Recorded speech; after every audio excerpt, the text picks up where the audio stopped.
human rights?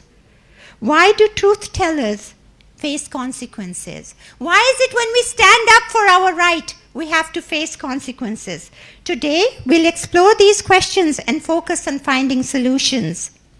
Though cases like Dr. Aafia Siddiqui's through cases like Dr. Aafia Siddiqui, we will examine the challenges and potential paths forward. The first step towards healing is acknowledging the problem. As a doctor, we always try to make the diagnosis first. And once we know the diagnosis, we know where to go. We know where we're headed. So we do know the problems. Let us today work together to identify concrete steps towards more just and equitable society. Let us make Pakistan great. You know, as President Trump says, I'm here to make America great. Aafia movement has started this movement to make Pakistan great, inshallah.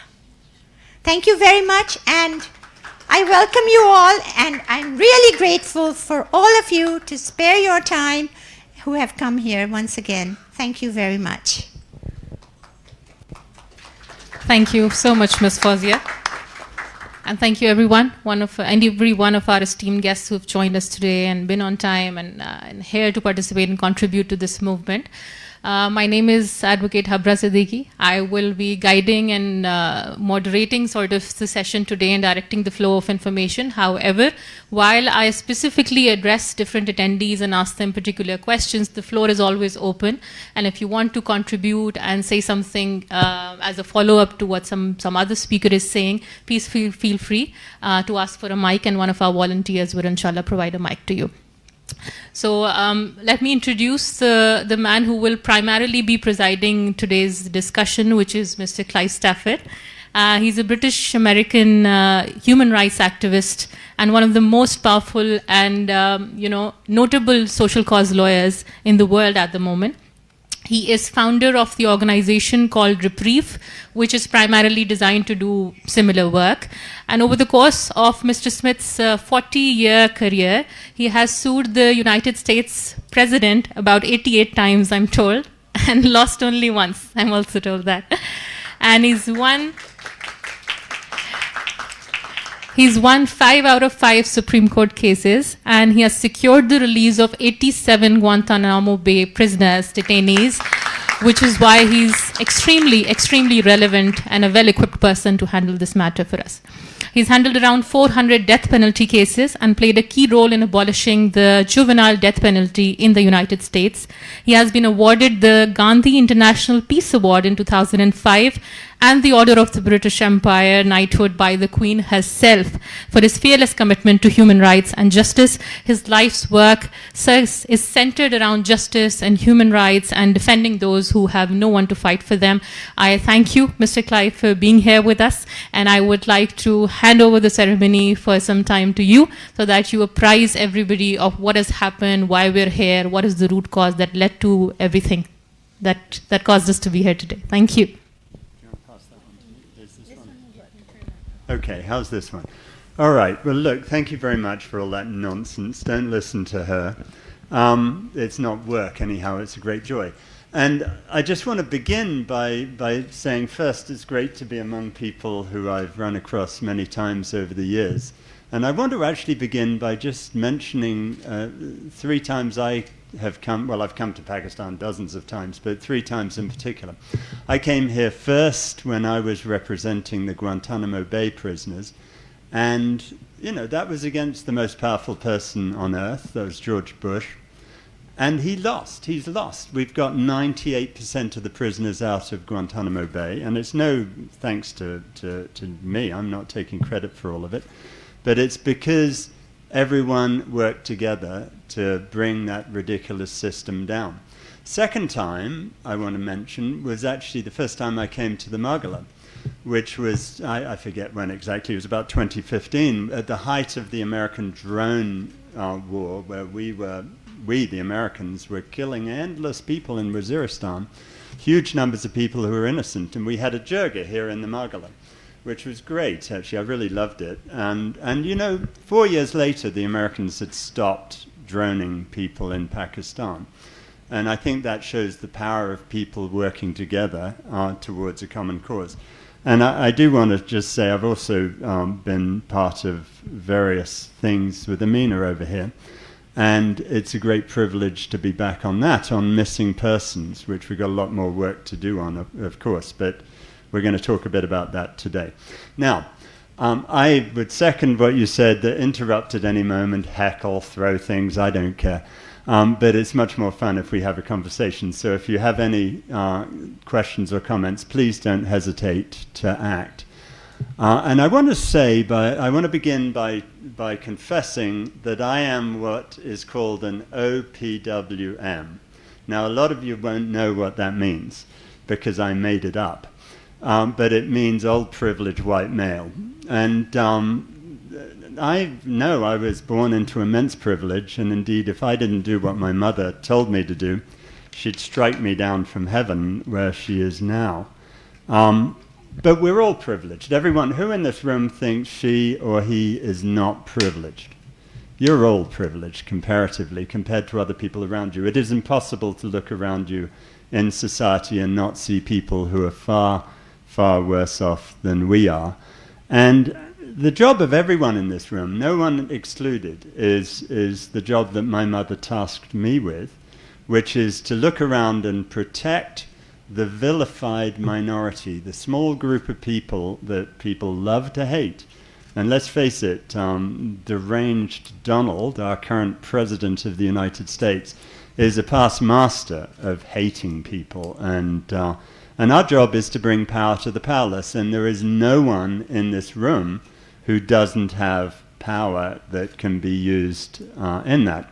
And in terms of looking around at the hated people, you know, look, I started for the first 20 years of my career in America just doing death penalty cases. I know people differ in their opinions on that. I'm not going to give an inch that I don't think it's a good thing. I think it's an uncivilized, barbaric thing. But I want you to think about the people that we put on death row. In just 3 years in New Orleans, my office had 171 capital cases. We were able to prove that 126 of those people were innocent. That's 73.7%. You're better off tossing a coin than you are expecting to get justice sometimes in our justice system.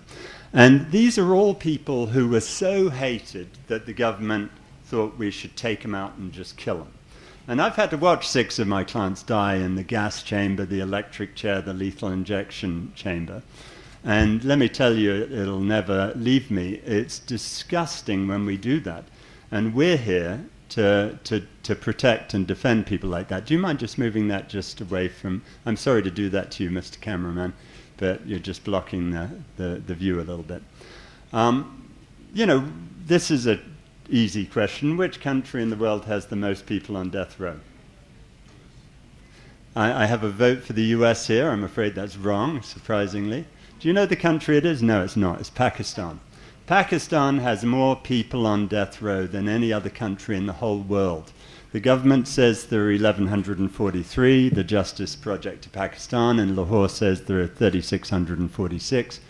And the real figure, by estimates by a number of places, is over 8,000 people on death row in this country. And I was having coffee with a judge in Lahore one time, and we were talking about what reasonable doubt meant, and he said that he thought beyond a reasonable doubt was about 60% sure. You know, this is just totally mad, right? And then I asked him, well, and he said, well, we have 60% because the evidence is such rubbish that otherwise we couldn't convict anyone. Not a really good rationale. And indeed, he then went on, when I pressed him about how many of these 8,500 people odd who apparently are on death row are innocent, he said he thought 60% of the people he had convicted and sent to death row were probably innocent. Now, this is shocking.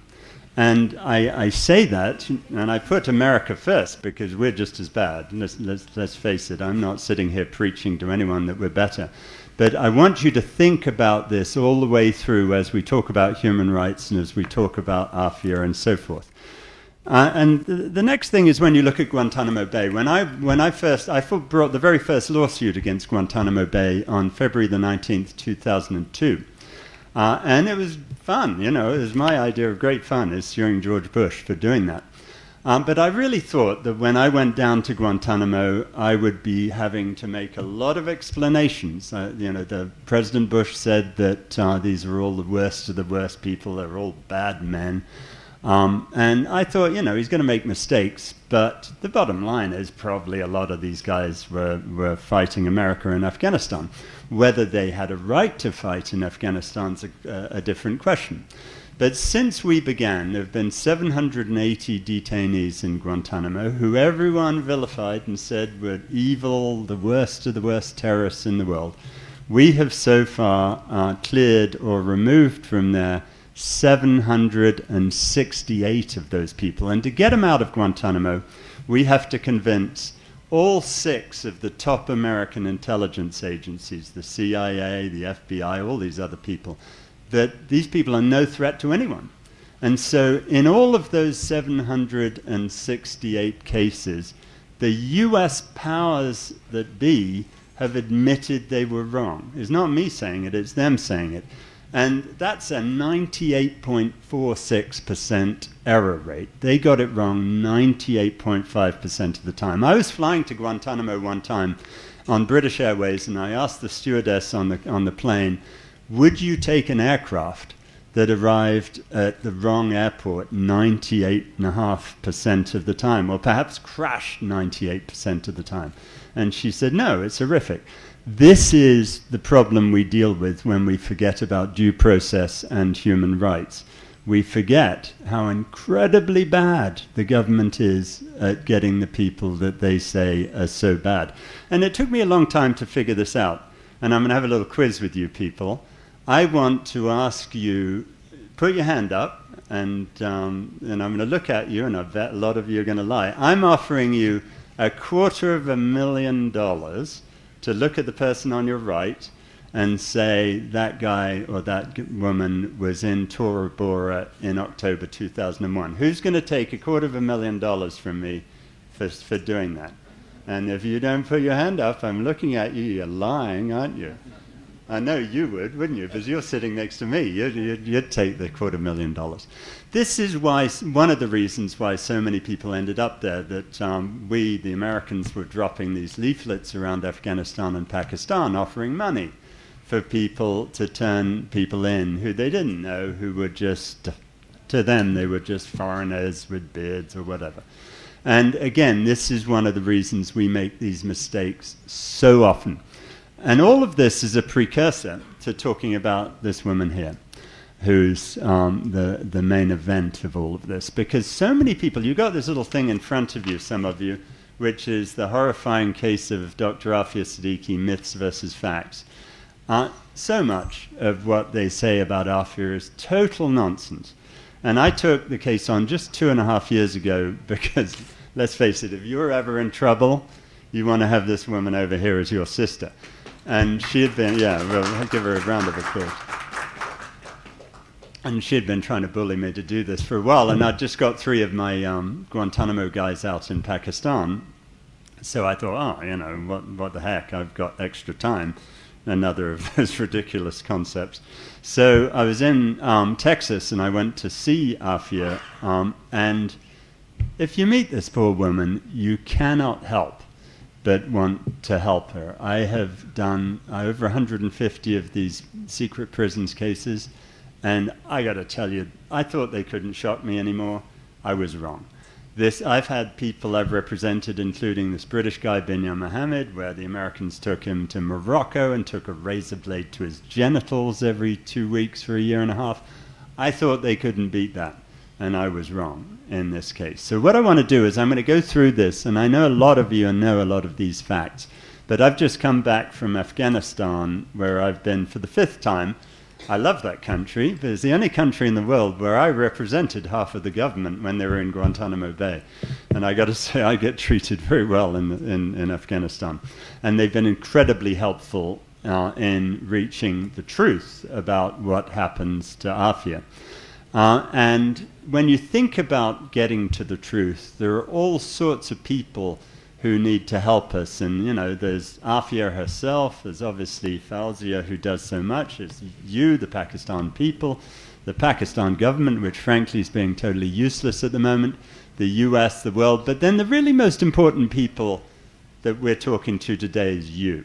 Because everyone in this room, put your hand up if you think you don't have a talent that can help Aafia. I'm not going to give you the chance to put your hand up, because you all do. And then you have to think about what it is in the talents that you have that can do so much good. And, lawyers always think we're the most important people in the world. Isn't that right, Imran? And it's total nonsense. Lawyers are only one very tiny part of the cog. Investigators, people who seek out facts, are far more important. People who make films are far more important. The court of public opinion releases far more people than the court of law. Of the Guantanamo prisoners I've represented, 87 of them, one of them got out through a court order. The other 86 got out because I went into Guantanamo Bay, I got the truth out, I published it in the papers, and we embarrassed the American government so much they had to let them go.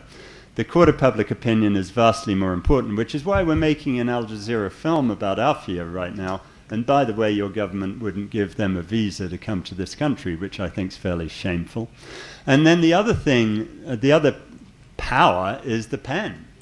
The pen is far mightier than the sword or the lawyer's tongue, frankly.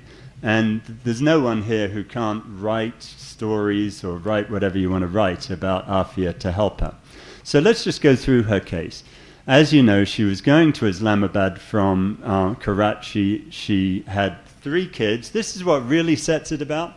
I mean, you don't have to be a parent to understand this, but I'm a parent, and lots of us are parents, and the concept of being abducted with your children and having your children abused against you, to get you to say things is just disgusting.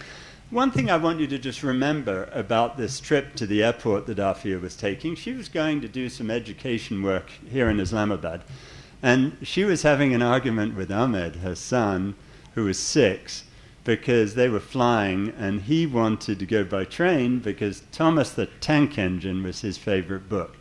It's that sort of detail that's really important. You could write a whole book about Thomas the Tank Engine and what this case is all about.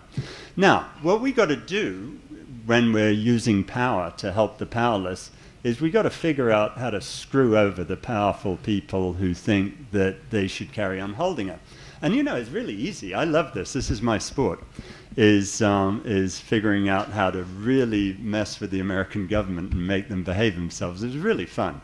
And Ahmed is the first person, and I was in Kabul just a couple of days ago and took this picture. That's the prison that we can prove that Ahmed was held in Kabul. How many people here believe the government's story, the Pakistan government's tale, that Ahmed was not ever in prison, he was never being tortured by the Americans, he wasn't taken there by the CIA?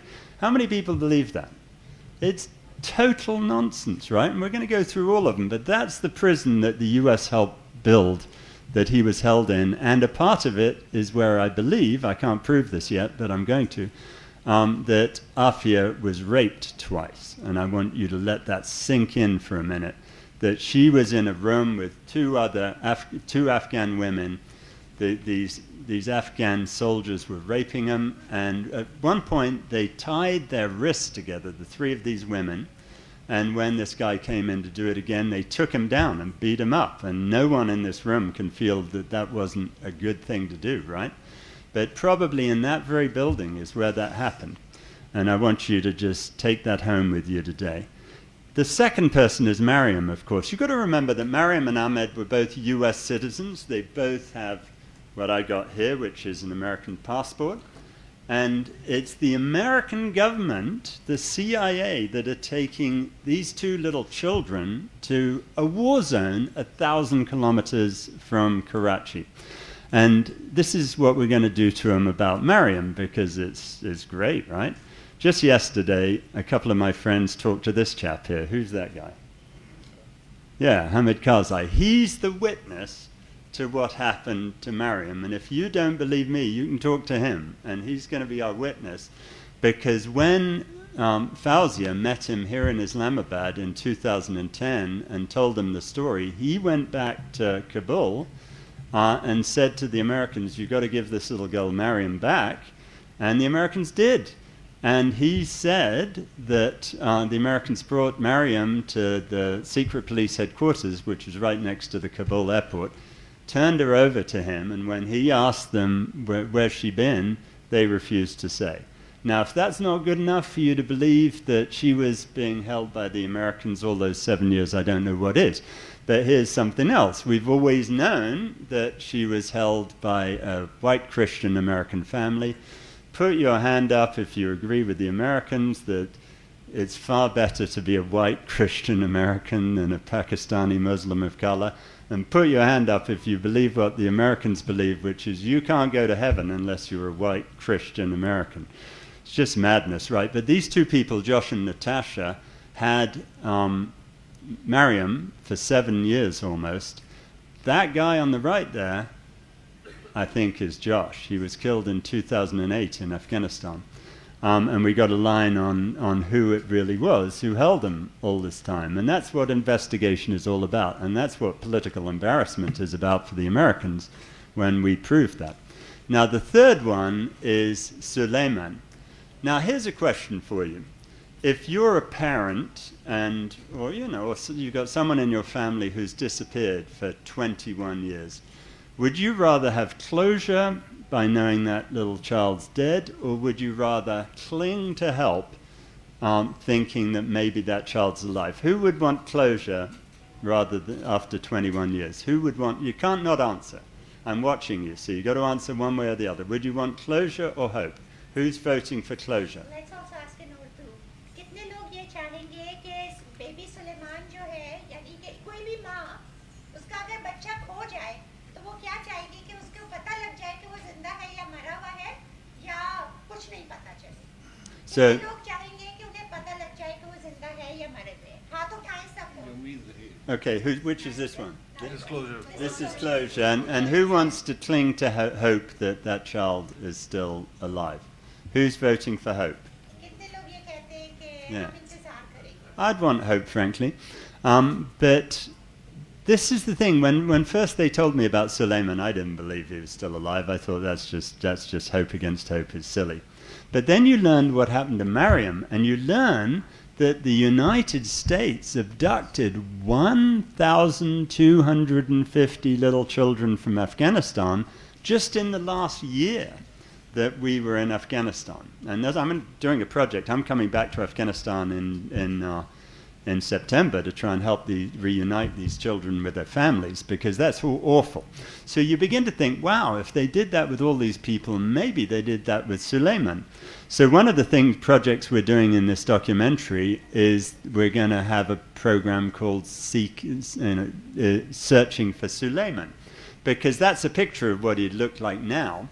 And all of these people in America who have been forcibly adopted into a white Christian American family don't know who their family is. And they're going to be wondering, right? Is anyone here adopted? Put your hand up.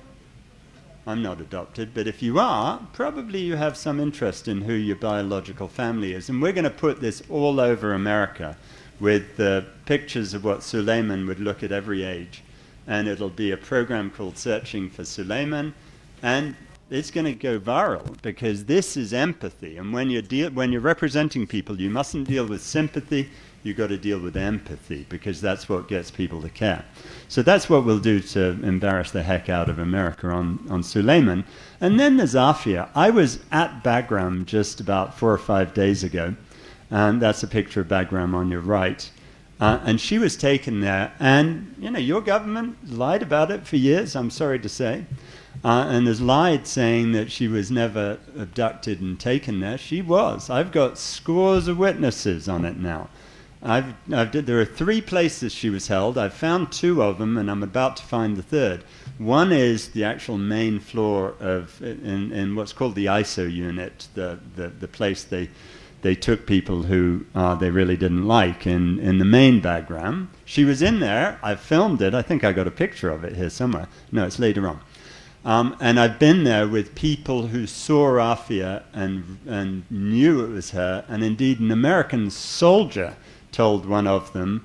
I took a statement just yesterday morning from someone here in Islamabad who's very respectable, who was in Bagram, and an American soldier told him that the person in there was Aafia Siddiqui, a terrorist from Pakistan.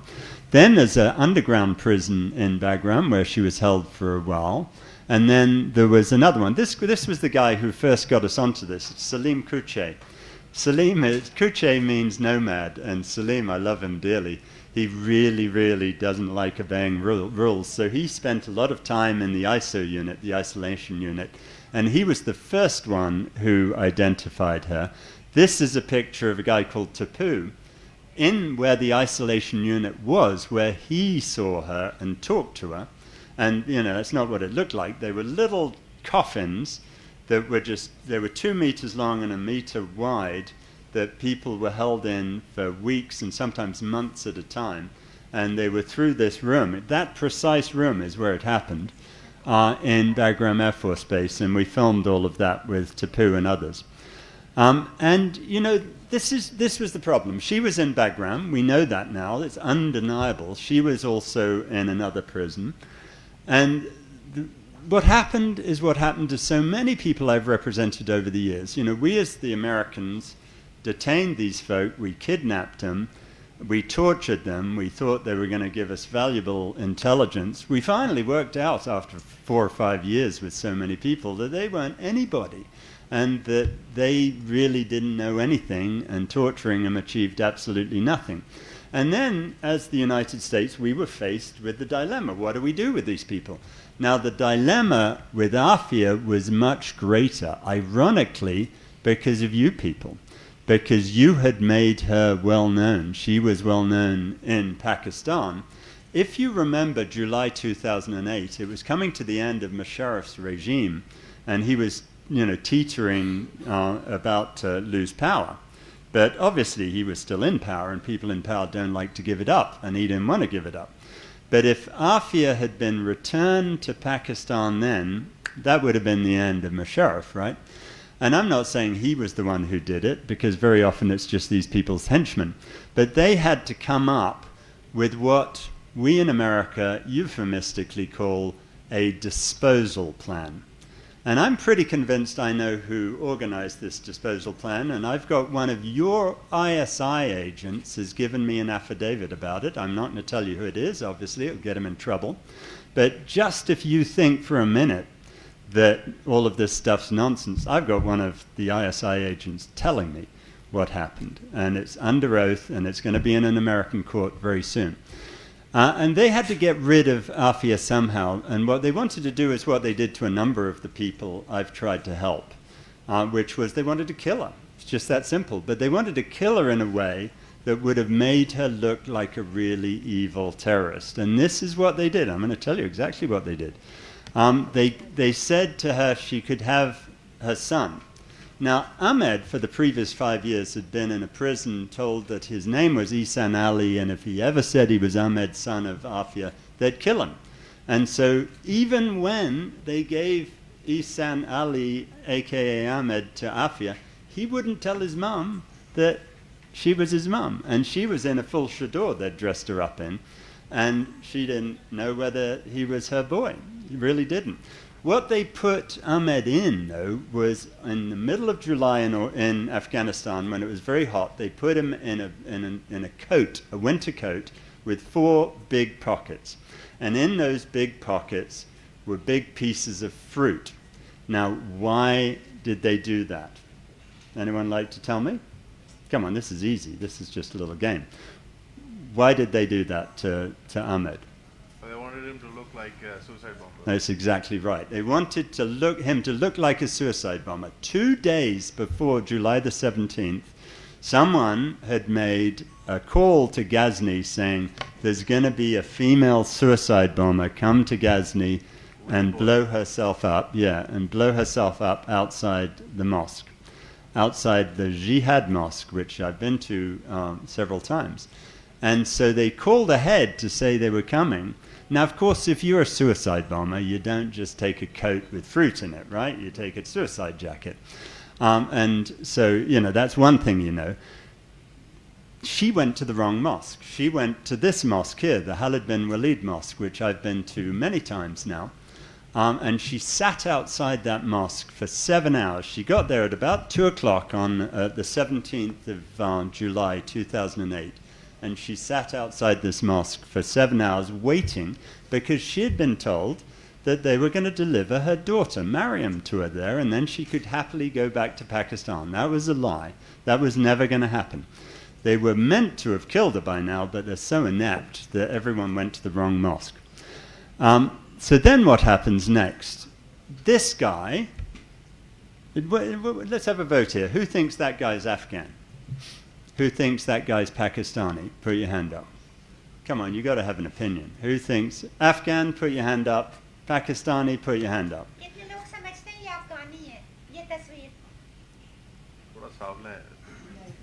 No, all right, he's Pakistani. Of course he is. That's the guy who was on the bus with her from Kabul with a bag of evidence that was meant to be planted on her when she was killed by the Afghan National Police.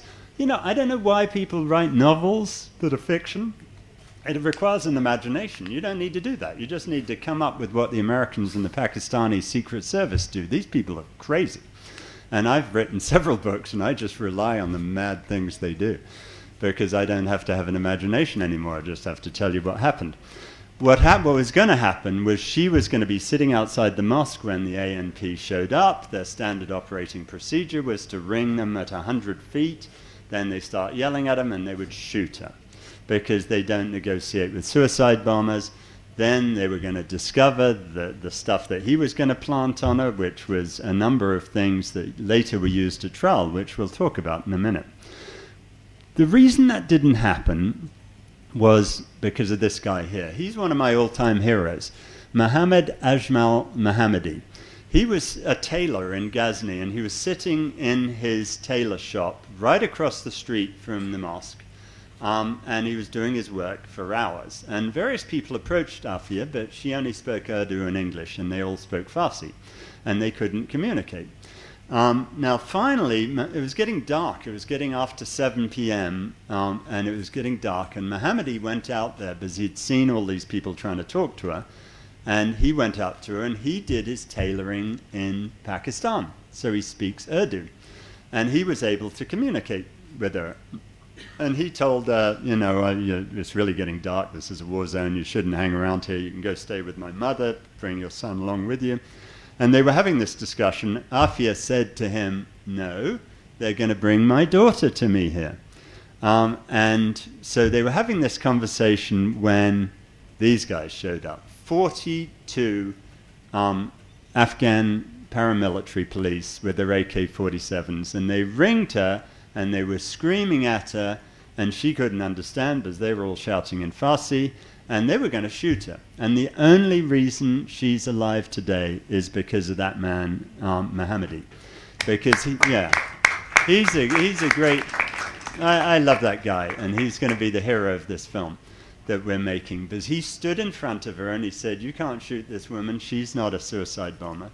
And that's why they didn't shoot her. And then some guy ran around behind Aafia to see if she had a suicide vest under her chador, ripped off her chador, and sure enough she didn't. That so pissed Mohammadi off that they did that. He thought that was so offensive to a woman in his country.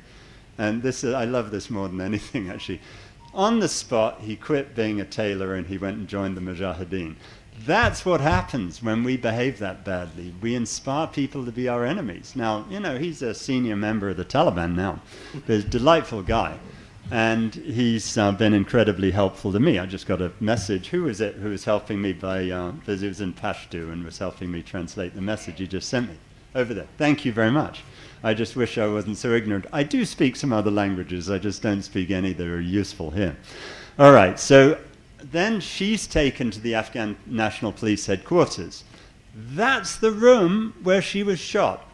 They had all told me two things. No one in Ghazni would talk to me. and I would never find where it happened because it had all been blown up and whatever. Totally wrong. Everyone talked to me. I got 6 witnesses in 3 hours in Ghazni who had witnessed her being there.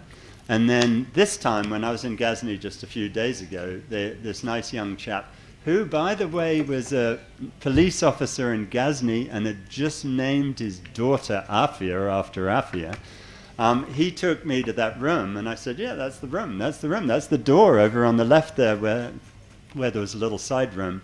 And that's the very room where Aafia was shot. It didn't look like that. There was a curtain across it, and she was behind the curtain, and the Americans come in at this end. So now I'm just going to tell you what happened. So she's there for 24 hours, and they interrogate her, and they discover she is a terrible criminal. She doesn't have a visa for being in Afghanistan. That's the crime that the Afghans thought she had committed, and they were going to let her go. But the Americans hear that the whole thing had gone wrong, and they come flocking into Ghazni, and they demand to see her. And so they come into the police headquarters. They've been told they can't talk to her.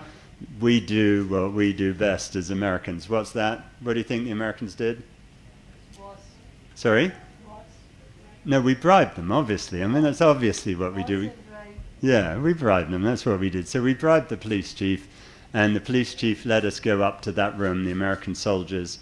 And this is what Aafia tells me, and it's the obvious truth, that she's behind the curtain. She hears these American voices. She thinks, oh, my goodness, they're going to take me back for more torture. She peeks around the curtain, and one of them shoots her, saying she's on the loose, and shoots her. That's what really happened. Now we'll talk about what the Americans say, which is unfortunately total nonsense. So the Americans say that they all came into the room, that they did what any soldier does in a war zone. One of them put his M4 machine gun on the ground, and then she reached under the curtain, grabbed the M4 machine gun, flipped off the safety catch, and started shooting. Now put your hand up if you know where the safety catch is on an M4 rifle. No, maybe some of you do. I don't. I do now, because I went and looked. But I had no idea. How many people honestly think you could pick up a machine gun, immediately flip the safety catch off, and start shooting before the Americans shoot you? No way. Now, the problem, and this is when the American soldiers shot her, right? Shot us twice in the stomach. The problem with their whole little story is there's always evidence. And the evidence goes like this. In that room, there were 2 holes up in the wall, which the Americans said were the 2 bullet holes of the bullets that went past them when she was shooting. One of the soldiers actually says that she saw the bullet go past her. And I think we're going to have to label her, Superwoman, because her eyesight's a lot better than mine. But you would expect to find evidence, right?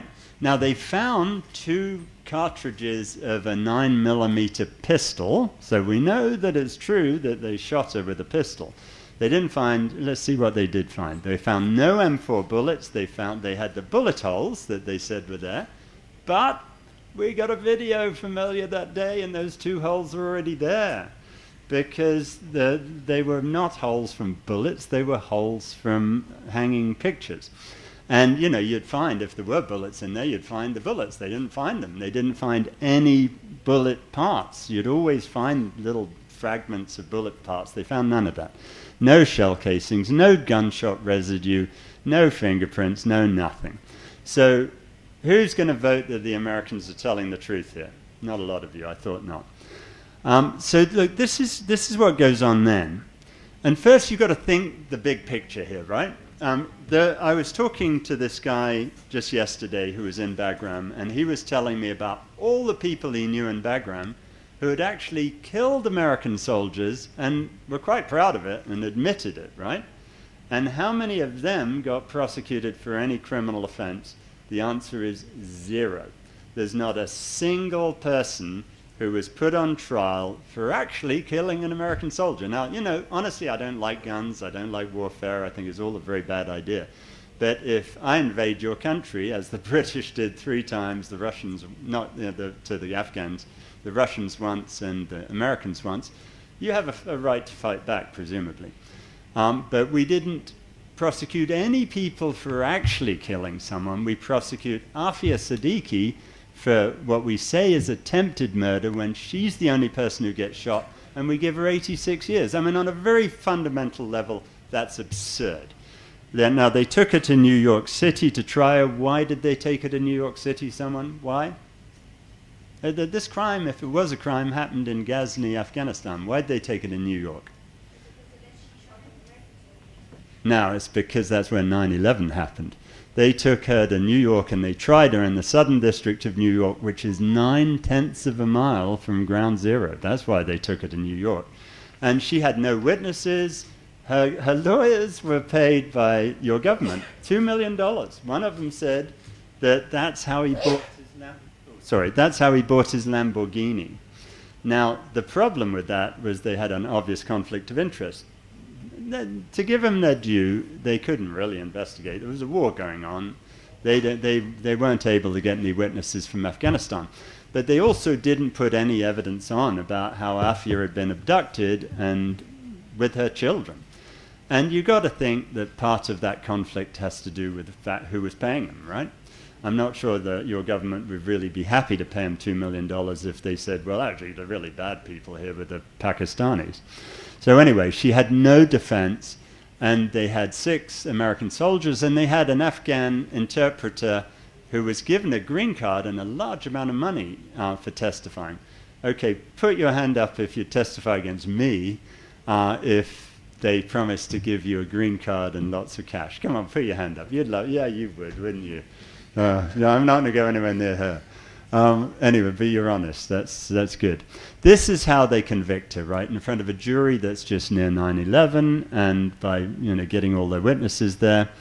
And these are the things we can. I'm going to run through these quickly because I'm going on much too long. I do apologize. But these are I'm going to go through what we tried. We tried clemency. I've never got clemency from the President of the United States, but it was worth a shot. And he was pardoning his Fatah family at the time. But at 15 minutes before he ended being president, that was 11:45 a.m.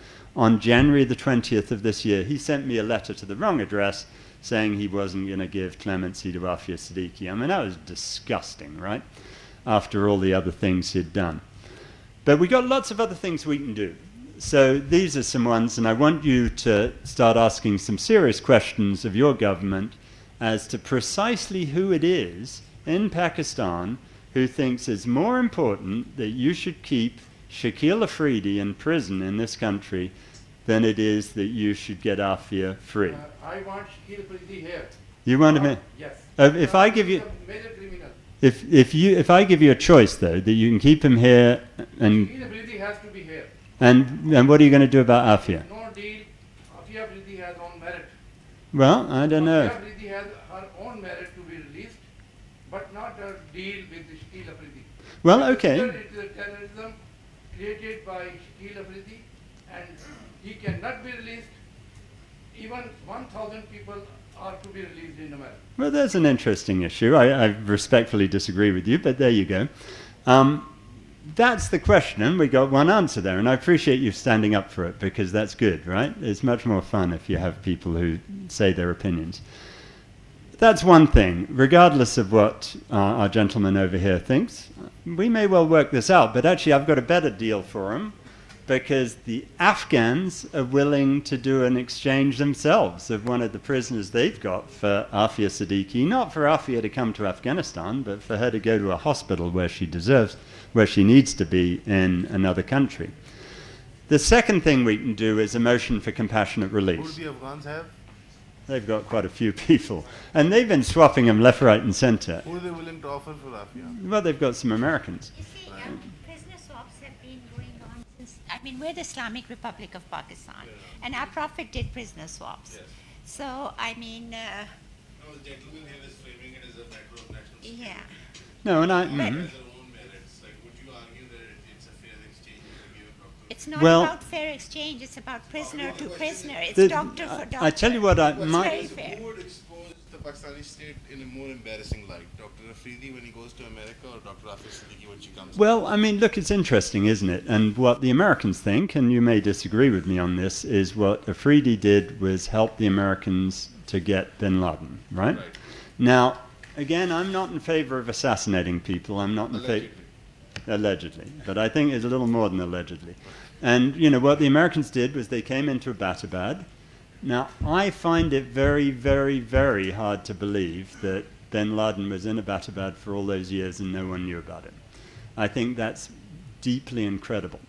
And it is my opinion, and again, I might be wrong on this, and I welcome people to disagree, that half of the ISI doesn't know what the other half's doing half the time.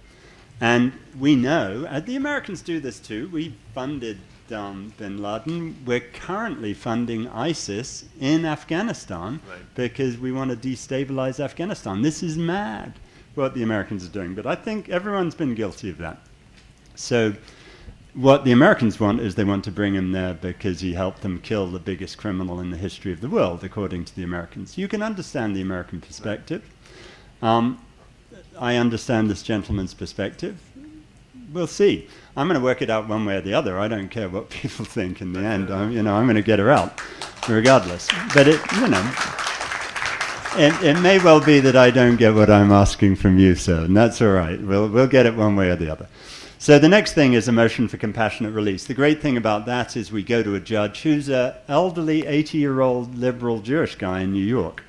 Now, judges are not my best friends normally, but this guy, I think, is going to be very, very angry when we prove to him that he was lied to by the CIA and the FBI. He said at the beginning of the trial that if it was true that Aafia was abducted with her children, that would put the whole case in a different perspective, because if she was a kidnap victim, she could shoot anyone she wanted. That's the law. If you're under kidnap, you can shoot anyone. Now, I'm not in favor of that either. I'd rather ask them to let me go. But the bottom line is that's the law. And when he hears what we can now prove, I think he's going to be pissed off. And I think he's going to issue a subpoena to the CIA to come and explain themselves. And when that happens, Aafia leaves the country. The next thing we've got, she's in a prison. When I went to see her, I've been to almost every death row in America. There are dozens of them. I've been to Guantanamo 42 times.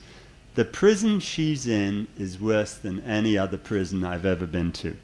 And she's been raped there twice. She's sexually abused constantly. If you don't believe me, there have been 12 convicted staff in that prison for sexual abuse and rape, including a Christian minister.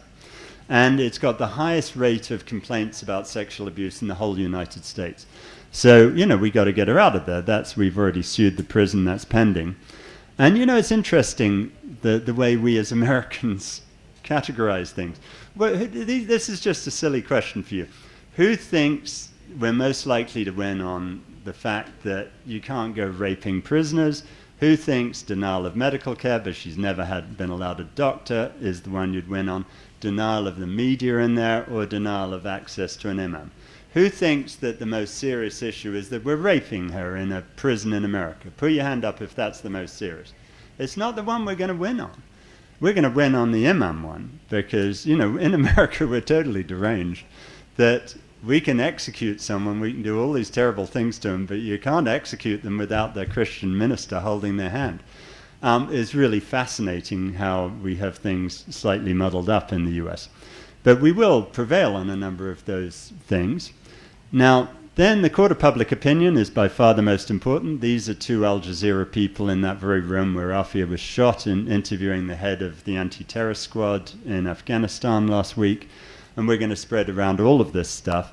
Now we get to I'm coming to the end, don't worry. I know you're very grateful that it's coming to the end. But the real issue here is what are you going to do about it, right? I'm doing my bit, and, I love to do it, and it's a privilege to represent her, and I love that.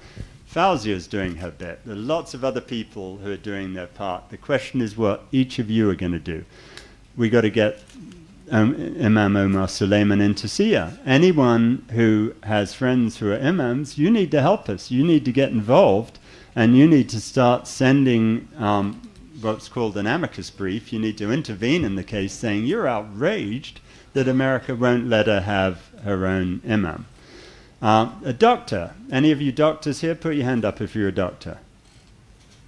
Oh, you're a doctor. You've been quite helpful already. We need doctors to intervene saying it is abominable that they haven't given her health care for the last 16 years, and she's lost all one row of teeth, she's deaf in one ear, and so forth. We'll get journalists in, and if we don't, we're going to have a story about how they're not allowed to get in, just to make them look bad. We need to make what's happening in that prison a national and international story. We need to figure out how to approach Judge Berman and get him to show compassion. You can write to Aafia. You can write a letter to that email, lettersforaafia@gmail.com. That'll come to me. I then send them in to Aafia in legal mail, and these letters go to her. And you mustn't say, I feel sorry for you, Aafia. You've got to say, I feel inspired by you. Because then, when she's being abused in that prison, she reads them to the abusers, and it gives her strength and fortitude. So you need to do that.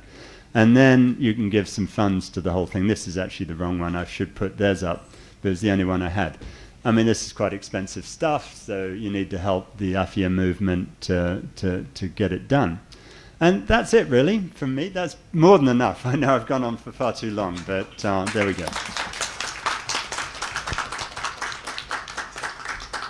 Thank you very much, Clive. From what I gather from your entire talk, it's a wonderful story, but it's a horrific life, and somebody has lived it and is still living it to this day. With that said, I'd like to open the floor for discussion, and I would, my first question that I would like to pose. We have Mr. Shahid Khaqan Abbasi with us, former Prime Minister of Pakistan. Shahid Saab, you are a veteran politician and you've over 35 years of political experience. You've also been an advocate of upholding the rule of law, and mashallah, you've held a position in the National Assembly for 7 times. My question to you would be twofold. For my first question, I'd like to quote a snippet from a letter that Mr. Nawaz Sharif wrote to the Prime Minister Yusuf Raza Gilani on 9th November 2008. And the words of the letter say a lot of things, but in between I'd like to quote this. The illegal and concealed confinement of Dr. Aafia Siddiqui is an example of human rights violations meted out to the citizens of Pakistan on an international level. It is a blackening stigma on the honor of the nation when one of its women is undergoing such despicable trauma for a crime unknown. This incident calls for instantaneous action. Her case should be highlighted at the United Nations, as her illegal confinement is a blatant violation of human rights. Now, if that's the official stance of the sitting government, my humble concern and curiosity is, why are we not doing what the letter said back in 2008? Why are we not highlighting it at United Nations Forum, UNHRC Forum, other international platforms? And a follow-up question to that is, mashallah, you now have your own party called the Awam Pakistan, and Awam literally means public, the mandate, I'm assuming, would be for the citizens of Pakistan. On who more would be a citizen than the daughter of the nation, Dr. Aafia? So in light of your manifesto, what can be done going forward for this particular cause? Before you answer, can you acknowledge all the guests that have come? Sorry. Acknowledge. Assalamu alaikum, everyone. I am Farooq here, organizing this program. So I'd like to thank all of the guests, but I'll take names. First of all, I would like to thank Shakil Hassan Kaisar Saab, advocate. He has been really helpful and always kind to us. With him, we have Sayyid Nasir Ahmad Gilani Saab. He is chief of ex-waters. Then we have one Islamic scholar with us, Khalid Mahmood Abbasi Saab. I would like to thank you for being here. Then our oldest and one of the key allies, Miss Amna Masood Janjua Sahiba, chairperson of Defense of Human Rights. Thank you for being here. Then we have a couple of retired brigadiers with us. Brigadier Shahzab Majid Saab, thank you for being here. And Brigadier Aqib Nazir Chaudhry Saab. We really appreciate the presence of all our esteemed guests.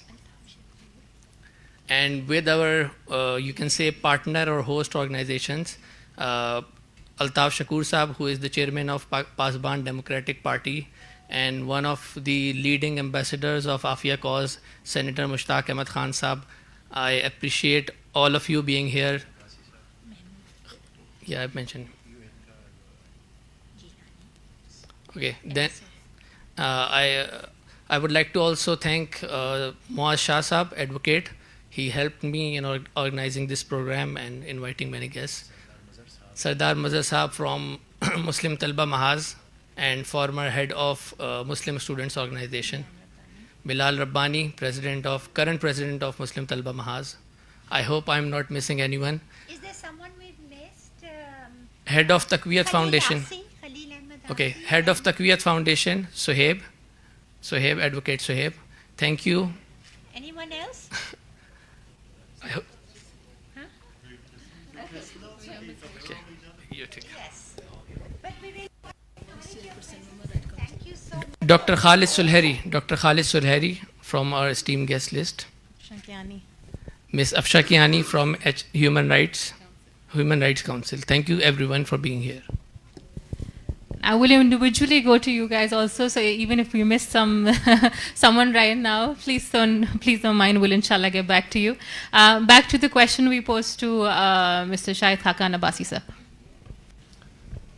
Thank you very much. It's a privilege to be here. I'm grateful to Senator Mushtaq, and I'm thankful to Clive Smith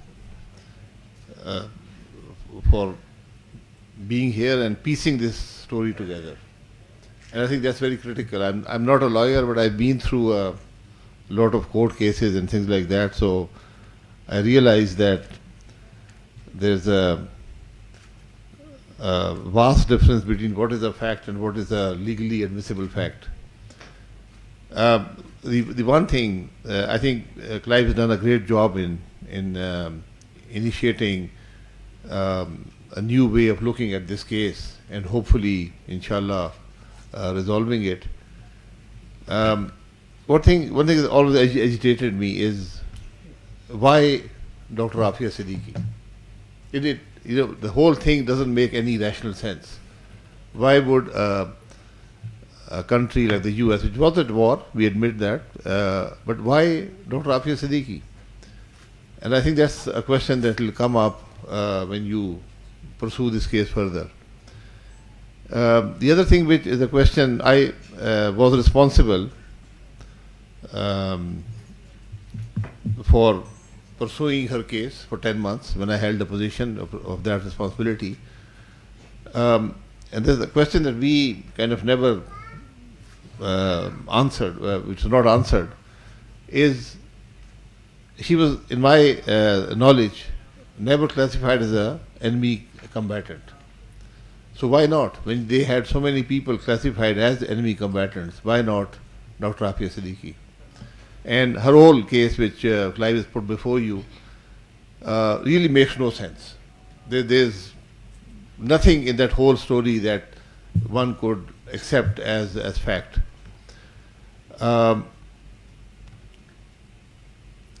We've, without disclosing things that I have taken oath not to disclose, we've had opportunities before I was there, while I was there, and think after I was there, of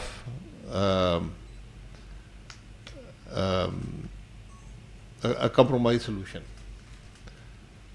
The ask was perhaps too high. Frankly, that was the considered opinion of the people around. Whenever this was discussed, the ask was just too high. So it's a sad thing to say, but that's the reality. Have we failed Aafia Siddiqui? I would think so. Yes, we as a country, as a people, have failed Aafia Siddiqui, and we need to do more about it. And I think what you said in your first slide is that we can all make a difference. So you're here to make a difference. Whatever we can do, we all of us should chip in, and whatever role we can play. I think it's important that she is provided justice. I also fail to understand why the American justice system failed to this extent.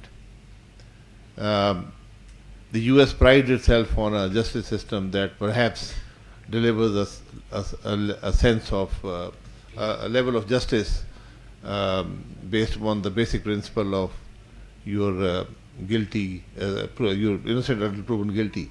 That is not the case here. I think even with the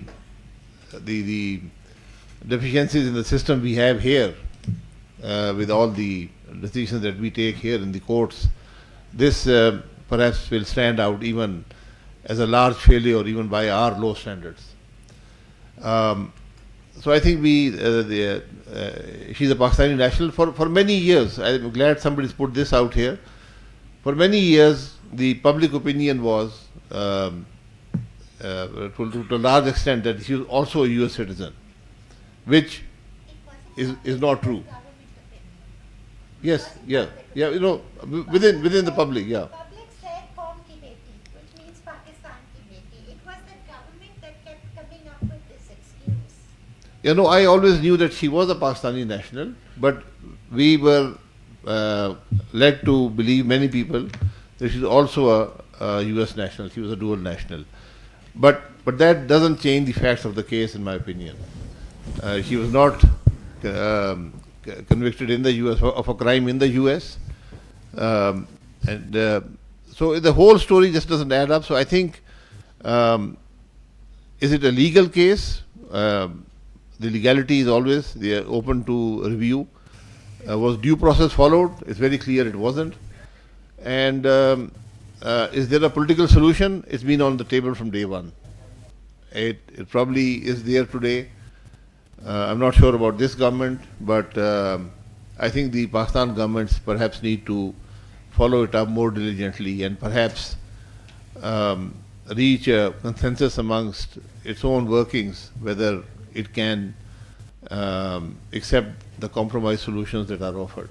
So that's I think the biggest hope of getting Aafia Siddiqui released is through a government-to-government interaction, which perhaps would be acceptable to both sides.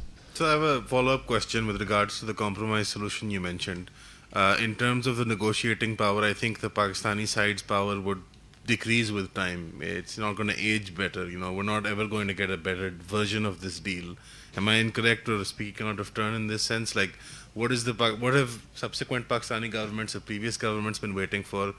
How can we expect to have an improved relationship with the Americans and then subsequently have a better deal, because our relationship has been souring as the years have passed on in the war on terror, and I think they're at a very low point since they've been since the 60s. So how do we expect to ever get a better deal with a less compromising negotiation on our end? I mean, the deal is going to get worse. Aafia is going to get older. Her health will deteriorate, and so on and so forth. What is the compromise negotiation point which the Pakistani government can achieve or could have achieved 20 years ago or 10 years ago? How is it going to get better with time? No, as I said initially, the ask was something that we could not achieve a consensus on. And if I put the ask before this table, you go around the table, you will not reach a consensus. Yes, with time, whatever leverage we have dilutes. I think in the initial days, if it had been pursued more diligently, we probably would have reached a solution. But again, I always come back to the basic question: why Aafia Siddiqui? What is happening there? I've asked the question of myself many times, but we don't see why that person? Why did this happen? That's a great question, and I talked far too long before anyhow, but I'm just going to talk a bit more because I got the answer. I know exactly why, because not only have I talked to ISI agents, I've talked to American Secret Service agents, and they've told me. And this is what they thought, and they're just idiots, and I've seen this over the years. When I was in New Orleans in 2002, there was a guy there who was a Secret Service agent who has told me that what they thought of Aafia was this. And just listen to this. And this is all part of an affidavit that's going to be in court soon. They thought that Aafia Siddiqui was she was a scientist, a nuclear scientist who had a PhD in physics from MIT. Is that right? No, it's rubbish. They thought that because of that she could build a nuclear bomb because she was such a great scientist. They thought that she could get into America because they thought she had a green card. She didn't. And they thought, this is the great one, I love this one, they thought that she was going to be smuggled into the US with a nuclear bomb by Al-Qaeda working in league with the Colombian drug cartels. That's what they thought. And they also thought this stuff about blood diamonds in Africa that their own FBI had disproved. And I cannot tell you how often I've had to deal with this. I had another client who was meant to have a nuclear bomb, and he had told the Americans that the way you build a nuclear bomb is you put uranium in a bucket and you swing it around your head for 45 minutes. That divides uranium-235 from uranium-239. Bob's your uncle. You'd like that, wouldn't you, in the military, that you could get your nuclear weapons that easily.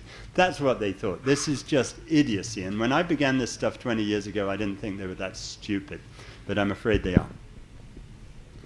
So, yeah, so basically it's that thing.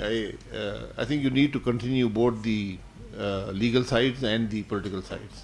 You have to work on them. There's always opportunities in bilateral relationships, but there are always transactional opportunities. So we're thankful for your candor. I mean, it is rare to find a veteran politician who would talk so candidly about the incompetence that the Pakistani state has had in the past 20, 30 years. I don't know if I agree entirely with Clive's analysis of the situation, but I do agree in principle at least that more often than not, what politicians are given in terms of intelligence from the agencies is meant to be believed at face value. And that creates a sort of hysteria where maybe, like you said, we didn't push back on the American state and pursue it at that time where we had more leveraging power. But thank you, sir, for your candor. And I hope that subsequent governments will be able to negotiate better on our behalf. However, I don't see what the leveraging power would be in the near future, except maybe Dr. Shahid Afridi, which again is a matter of national security, and it remains to be seen whether or not the Pakistani state would be able to make that exchange. Yes, sir. He had consular access Yes, to Dr. Aafia Siddiqui for years. Is that still there, or it's being denied now? No, I have total access to her. It's fine. I'm a lawyer. No, the diplomatic consular access. Oh yeah, your diplomatic people have access to her. They haven't achieved a whole lot.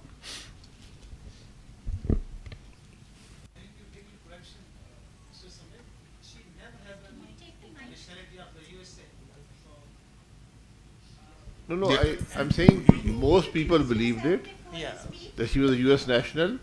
For a while, I also thought she had both nationalities, because we are allowed to keep both nationalities. But apparently that is not the case. I have a lot of research being in the United States as well, sir. Sir, can I please ask you to introduce yourself for everybody's consumption before you ask your question? Yes, I am Dr. Khalid Solehri. I am a chairman International Human Rights Observer, which are member United Nations organization having ECOSOC status. And I have a lot of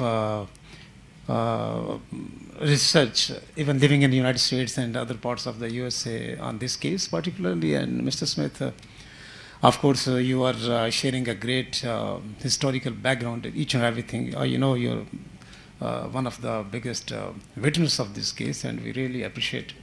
But my concern is that I would like to ask a question to Honorable Ex-Prime Minister of Pakistan, that we have been witnessing, we have been noting that government of Pakistan have been giving remarks that Aafia can be a security risk if she is returned to the Pakistan. So, in your tenure, sir, in your period, have you have such kind of background of your any official? I mean, myself a security risk in the country. So. Yeah, yeah, yes, you are suffering also. You are suffering also, but no, I'm not now. Before, I mean, so security risk in Pakistan is a is a momentary thing. It's a personal suffering flexible situation. cannot be compared with the suffering of the Aafia Siddiqui. Aafia Siddiqui is one of that suffering on the page of the word. Their whole world is ashamed on the violation of human rights. What's the violation of the human rights in the history of the United States and their department as well? So. We can understand. No, the issue is she's a Pakistani national, and there is a provision where you can serve your remaining sentence in your home country. I think that's one avenue we should pursue. And if I'm not, it's a long time back, Ayub Afridi was given this privilege, that he was serving a sentence, but I think he had a prior commitment on that part, where he was served a part of a sentence in the US and then came to Karachi jail to serve out the rest of the sentence.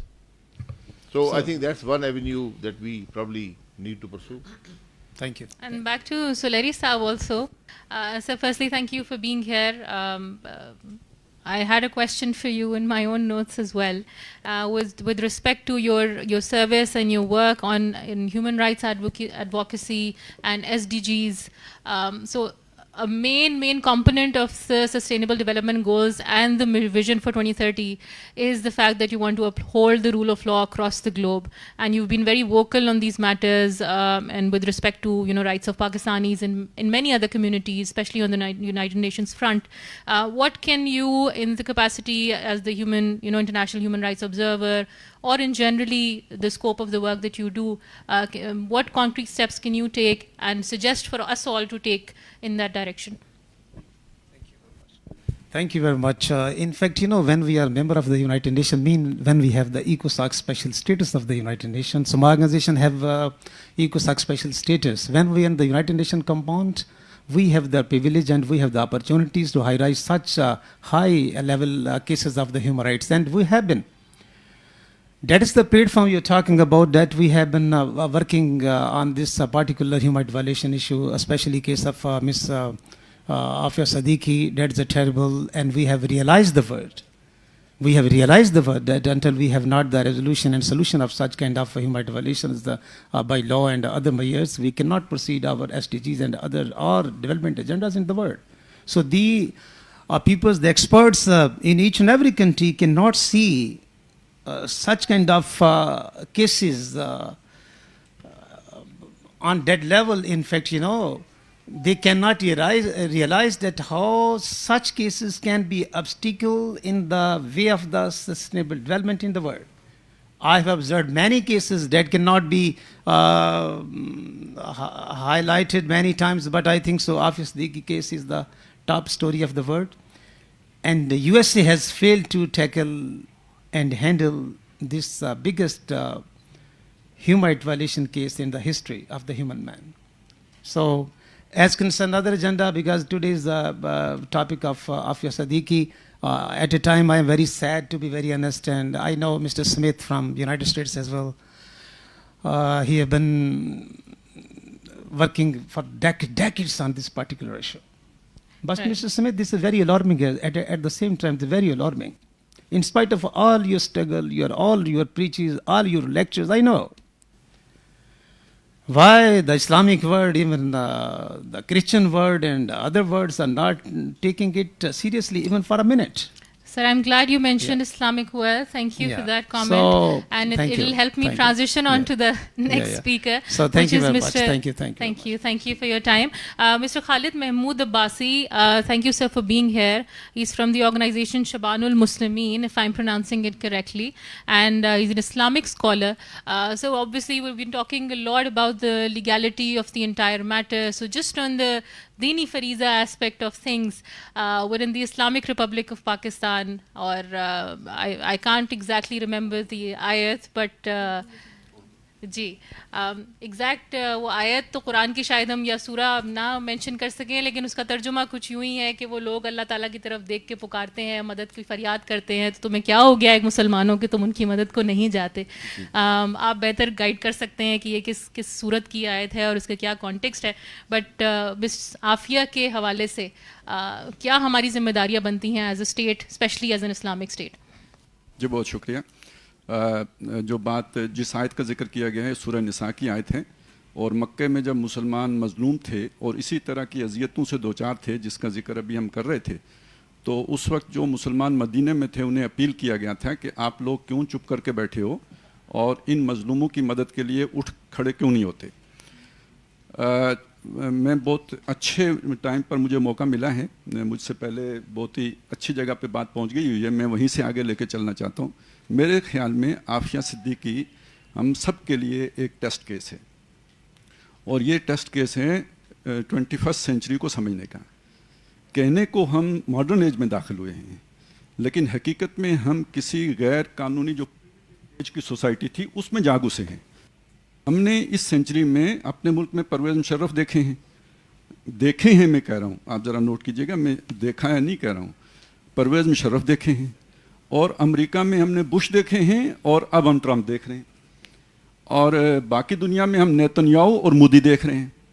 ان میں سے آپ سوچیں کسی ایک کو بھی حقوق انسانی کا، قانون کا، لا کا، انٹرنیشنل لاز کا کوئی کسی کو پاس ہو، خیال ہو. ہم نے معاہدہ کیا ہے، اٹھا کے منہ پہ دیتا ہے کہ ہمارا معاہدہ تھا یہ پانی کی تقسیم کا، ہم مانتے یک طرفہ طور پہ ختم کرتے ہیں.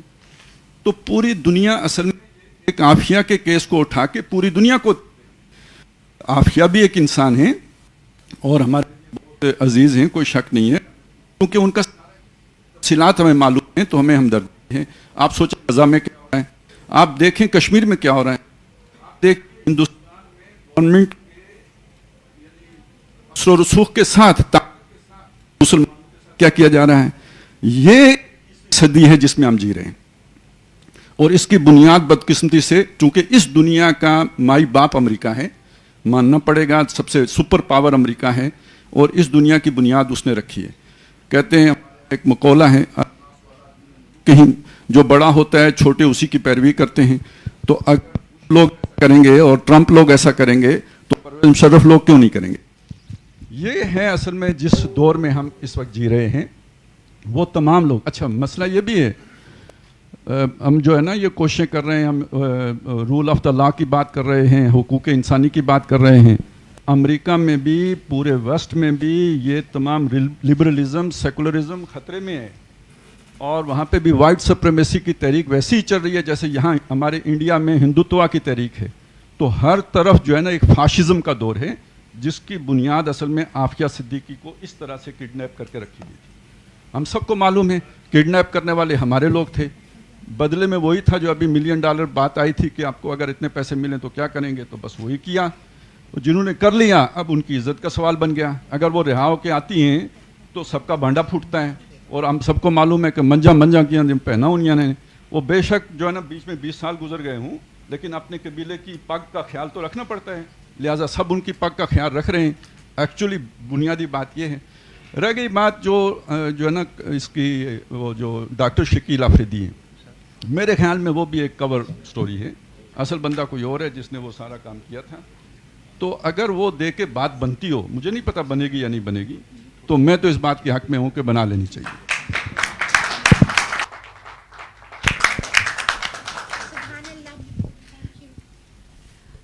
Thank you very much, sir. There's a follow-up comment.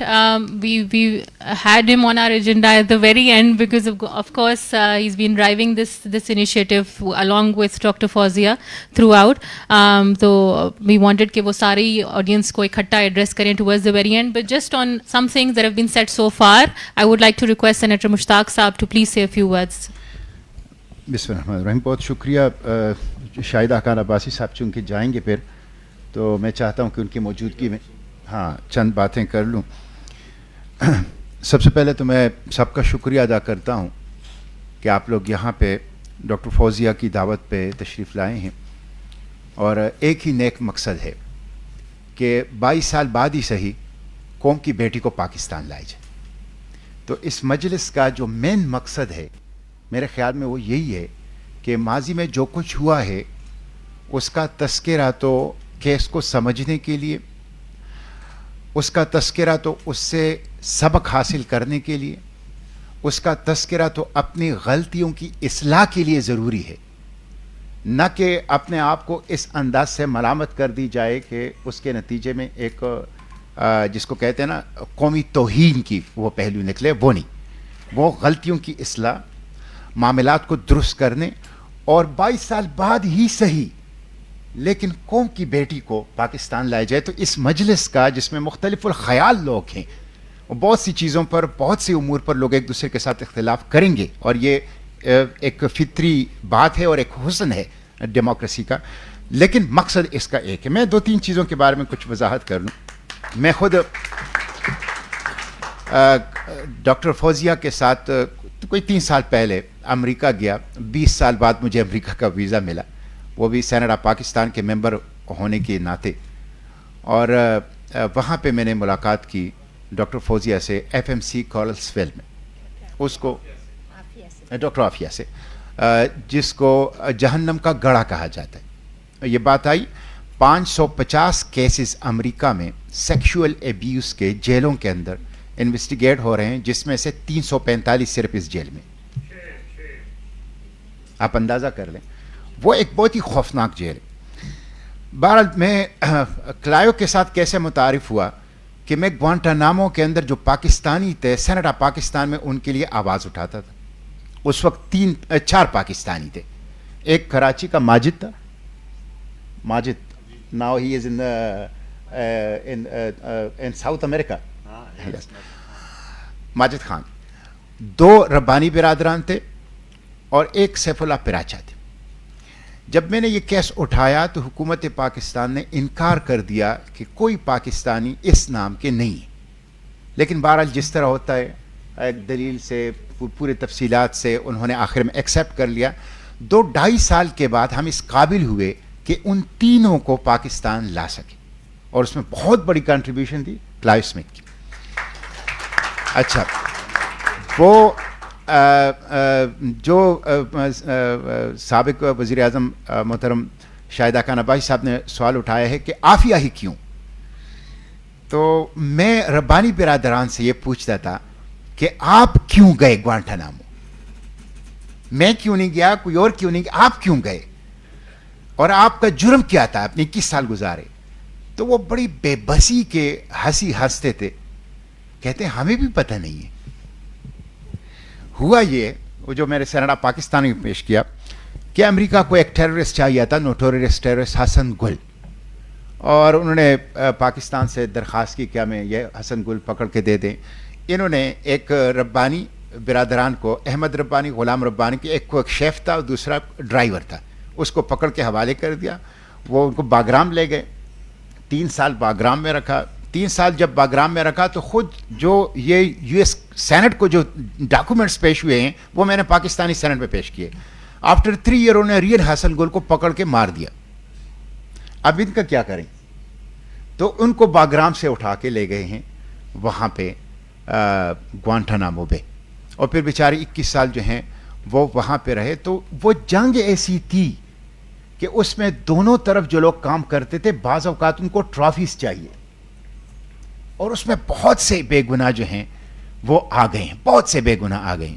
مثلا عافیہ کے بارے میں یہ کہ وہ امریکن نیشنل ہے، بالکل نہیں ہے۔ یہ کہ وہ نیوکلیئر سائنٹسٹ ہے، وہ ایجوکیشنسٹ ہے۔ یہ کہ وہ القاعدہ کی ماتاہری ہے۔ یہ کہ وہ ٹیرر موم ہے۔ یہ کہ وہ ساؤتھ افریقہ ڈائمنڈ کی اسمگلنگ کے ذریعے سے فائنینسنگ کرتی تھی۔ ان کی کوئی ٹریول ہسٹری ہی نہیں ہے ساؤتھ افریقہ کی، کوئی ایسی چیز ان کے کیس میں، یہ ساری چیزیں نہیں ہیں ان کے کیس میں۔ وہی ہے جو کلائیو اسمتھ نے آپ کو بتا دیے، امریکن سولجرز کے اوپر وہ حملہ کرنا۔ تو وہ جو ہیں وہ ایک وہ ہو گیا۔ اب جس تکلیف میں ہمیں اس سے نکالنا ہے، اس کے لیے کوشش، اب راستہ کیا ہے؟ میرے خیال میں ہمیں اسی کے اوپر فوکس کرنا چاہیے کہ وہ راستہ کیا ہے کہ جس کے ذریعے سے ہم قوم کی اس بیٹی کو جو بے گناہ ہیں لائیں پاکستان۔ اس میں 2-3 راستے جو بتا دیے۔ کلیمنسی، اب کلیمنسی کا آپ دیکھ لیں، 8,000 سے زائد معافیاں استعفیٰ ریکارڈ ہے امریکی تاریخ کی جو بائیڈن نے دی. ڈاکٹر عافیہ کے لیے دنیا بھر سے 16 لاکھ لوگوں نے درخواستیں دی. یہ ایک ریکارڈ ہے امریکی تاریخ میں. دنیا بھر سے 16 لاکھ لوگوں نے آن لائن ریکویسٹ کی کہ بھائی ڈاکٹر عافیہ کو آپ معافی دے دیں اور اس کو رہا کر لیں. اس کے اوپر سیریس ایفرٹس نہیں ہوا ہے. ہم تو یہ ساری چیزیں دیکھ رہے ہیں, جس طرح عدالت نے حکم دیا کہ وفد جانا چاہیے پارلیمنٹیرینز کا, حکومت کا, وہ وفد کیسے گیا, وہ ساری چیزیں ہماری پیش نظر ہیں, سامنے تھی. تو ایک تو یہ. دوسرا, کمپیشنیٹ گراؤنڈ پر ریلیو اینڈ ریلیز, اس کے لیے جو ایفرٹس ہونی چاہیے ڈپلومیٹک لیول پر, اسٹیٹ لیول پر, وہ نظر نہیں آ رہی ہمیں. اسی طرح کیس کی ریویو کا جس طرح بات آئی کہ یہ تو یہاں سے اغوا ہو گئی ہے, بچوں کے ساتھ ہی اغوا ہو گئی, اس کے نتیجے میں پورا کیس ہی چینج ہو جاتا ہے. اور جو چوتھی چیز جو ہے سویپ ہے. اچھا, اس پہ آ کے فوراً بات شکیل افریدی پہ آتی. قطعاً شکیل افریدی کی ضرورت نہیں ہے. دیکھیں, جب سے عافیہ گئی ہے امریکہ, اس کے بعد کئی مواقع آئے کہ پاکستان اس لیوریج کو استعمال کر کے عافیہ کو لا سکتا تھا. مثلا ریمنڈ ڈیوس کا ایشو تھا, اس سے پہلے باقی 2 امریکنز کا ایشو تھا. سب سے بڑا ایشو جو میں خود ڈیفنس کمیٹی کا ممبر رہا ہوں 6 سال, شاہد خان بھائی سب زیادہ بہتر جانتے ہیں, 6 سال میں ڈیفنس کمیٹی کا ممبر رہا ہوں. ان کیمرہ سیشن میں ساری چیزیں آتی تھیں. اسی طرح میں نیشنل سیکیورٹی جو پارلیمنٹری کمیٹی یا نیشنل سیکیورٹی بہت ہائی پاور کمیٹی ہے دونوں ایوانوں کی مشترکہ طور پہ, اس کا ممبر رہا ہوں. جو دوحہ پیس ڈیل ہوا, اس میں بہت بڑی ضرورت تھی ان کی پاکستان, اور پاکستان ہی کے ذریعے سے ان کو افغانستان سے نکلنے میں مدد ملی.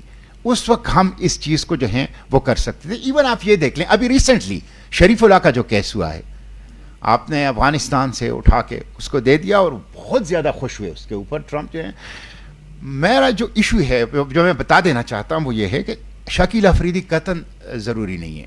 ہم کہتے ہیں سویپ آف انٹرسٹ, سویپ کوئی اور ایسی چیز, لیکن آپ پرائرٹی رکھ لیں کہ ہم نے قوم کی اس بیٹی کو لانا ہے. جہاں تک شکیل افریدی کا تعلق ہے, مجھے تو یہ ڈر ہے کہ کسی دن ہم صبح اٹھیں گے تو ہمیں پتہ چلے گا کہ شکیل افریدی امریکہ چلا گیا ہے, اس لیے کہ کسی پاکستانی کورٹ نے ان کو سزا نہیں دی ہے. کسی بھی پاکستانی کورٹ نے ان کو, کسی پاکستانی کورٹ سے سزا یافتہ مجرم نہیں ہے. تو جو ہماری پوزیشن ہے اور جس طرح پریشر آتا ہے, جس نے کہیں ایسا نہ ہو کہ عافیہ بھی وہیں رہے اور یہ بھی نہ ہو, لیکن وہ ضروری نہیں ہے. ہمیں کسی فرد سے, ہمیں عافیہ سے غرض ہے کہ عافیہ آئے, کیسے آئے. اور سب سے کم چیز جو شاہد خان بھائی صاحب نے کہا کہ جو پریزنرز کا وہ ہے, آپ لے آئیں اور اپنی باقی عمر وہ یہاں پاکستان میں, یہ کم سے کم چیز ہے جو پاکستانی حکومت کو اس کے لیے ایفرٹس کرنی چاہیے. اور یہ یہاں یہ بات بھی آئی, میں اس کی بھی وضاحت کروں. یہ میں ڈاکٹر فوزیہ سے معذرت کے ساتھ اگر یہ اختلاف کریں تو میں پیشگی سے معذرت چاہتا ہوں. دیکھیں, اگر کسی کو یہ فکر ہے کہ یہ پالیٹکس میں آئے گی, میں تو یہ آفر کرتا ہوں اپنی طرف سے, نہیں آئے گی. میڈیا میں آئے گی, نہیں آئے گی. عافیہ یہ عدالت میں جائے گی, نہیں جائے گی. میں نے تو یہ تک آفر کیا کہ آپ اسے قطر, ترکی یا ملیشیا کہیں پہ ہاؤس اریسٹ کرے, لیکن اس جیل سے نکالے تاکہ بچے ان کے ساتھ جا کے مل لیں. اس لیے کہ جو بندہ وہاں گیا ہے اس نے عافیہ کو دیکھا ہے, اور عافیہ کے ساتھ جو کچھ ہو رہا ہے اس کو دیکھا ہے. اس کے بعد کم از کم وہ ایک انسان کے ناطے وہ یہ کہے گا کہ یار ہر وہ ایفرٹس کرنی چاہیے جو اس مجبور اور مظلوم خاتون کو وہاں سے لایا جا سکے. تو میں سمجھتا ہوں ہماری ایفرٹس جو ہیں, ہم مختلف طبقات سے تعلق رکھتے ہیں, یہی ہے کہ ہم اپنے ماضی کی غلطیوں کی اصلاح کریں, اپنے ماضی کی غلطیوں سے سیکھیں, اپنے گھر کو درست کریں. اپنے جو لوگ ہیں, خواہ وہ بلوچستان میں, خیبر پختونخوا میں یا اس طرح کے لوگ ہیں, ان کے زخموں پر مرہم رکھیں, ان کے زخموں پر نمک نہ چھڑکیں, ان کے زخموں پر مرہم رکھیں. اپنے قوم کو اکٹھا کریں, اپنے ملک کو اکٹھا کریں, اور خود عافیہ آئے گی تو یہ قومی فخر, قومی یکجہتی اور قومی عظمت کا ایک نمونہ بنے گی. یقین کریں, اس کے نتیجے میں اتنا بوسٹ ہو گئے قوم. تو یہ میری درخواست یہ ہے کہ اس کو اس تناظر کے اندر دیکھا جائے کہ ہم اپنے تمام اپنے ایفرٹس پول کر لیں किसी तरीके से आफिया को लाने के लिए, और उसमें अदालतों के ज़रिए से, पार्लियामेंट के ज़रिए से, हुकूमत के ज़रिए से, एस्टेब्लिशमेंट के ज़रिए से, मीडिया के ज़रिए से, पॉलिटिकल पार्टीज़ के ज़रिए जितनी भी कोशिश हो सकती है वो कोशिश करनी चाहिए. बहुत शुक्रिया. Mr. Sir, before you say, just allow some volunteer to hand over a mic to you. Thank you. And meanwhile, I'd like to welcome Mr. Sher Afzal Marwat. He has joined us also. Thank you, sir, for making your time. Sir, if you have the mic, please introduce yourself and you can ask a question.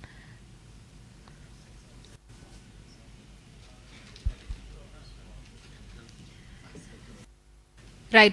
Sir, we have everyone. We have Brigadier Shazib Majid with us. Sir, thank you for making your time. You've been a senior officer in the Pakistan Army and you've served as Director General for the International Law and Arbitration Center of Pakistan Army. So given your experience with respect to international law, and before you obviously comment and ask your questions and take clarity from the panels here, जिस तरह से मुश्ताक साहब ने कहा हम सारे यहाँ brainstorm करने के लिए आए हैं. So given your expertise, can we have some understanding of if there's anything with respect to military law or international law to rectify the mistake that our ancestors have made? Thank you very much. Thank you very much. And my question, in fact, I would just like to ask a question. I requested that I should rather be given a chance to ask a question, because there are two parts of it. One, partially you have just mentioned that we should try to get her to, we can try to get her to some other country or something. My question was basically that although we are trying to bring her back to Pakistan, but if that is not possible, if that is not going through for last couple of years, so have we tried to pursue another country that they should take on that case, that we transfer her to that particular country, and with particular restrictions, not to come on the media, whatsoever is the case, to ensure that all the concerns of all the sides are addressed. She is not talking about about what has happened there. She has not talked about what previously happened. So something of that kind. One. Second part is that if I look at that petition, which was there in the High Court also here, I was a little surprised that I understand that over the years there must have been so many different ways to address this, to challenge US, to challenge things. So maybe this is the last stage where you have reached, in which I found it a little difficult to absorb that once in a petition,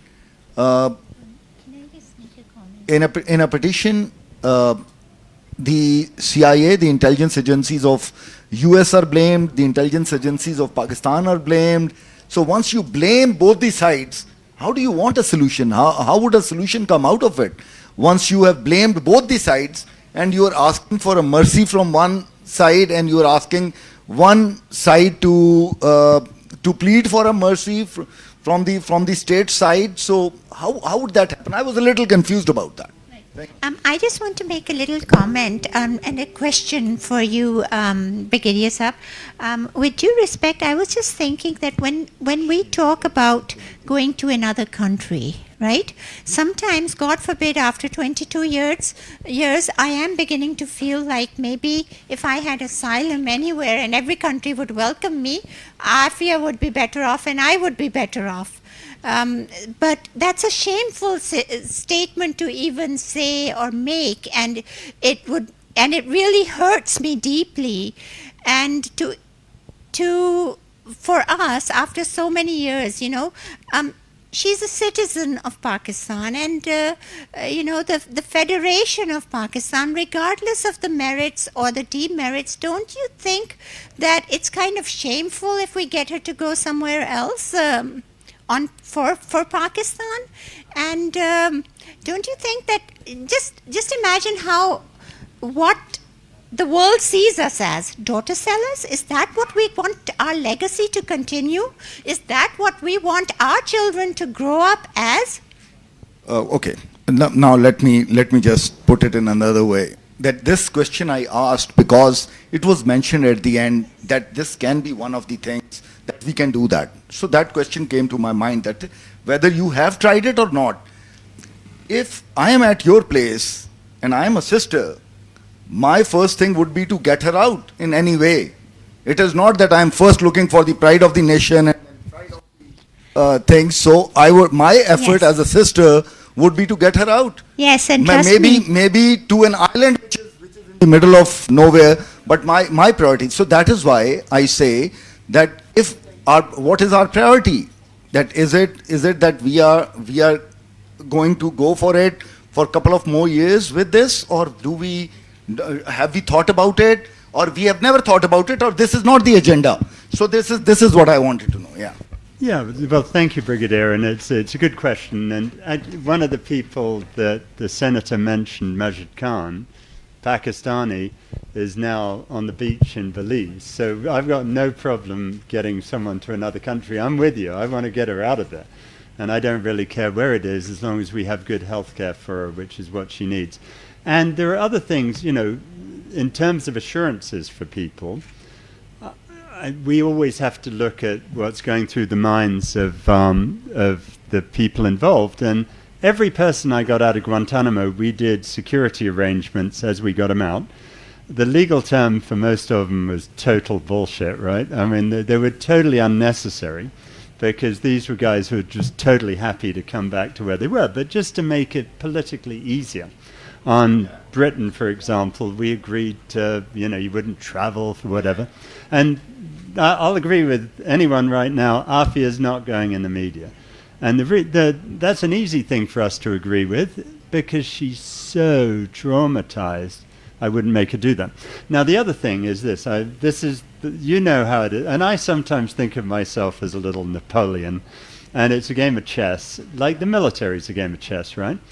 And we began, I've only been involved in this for a little over 2 years.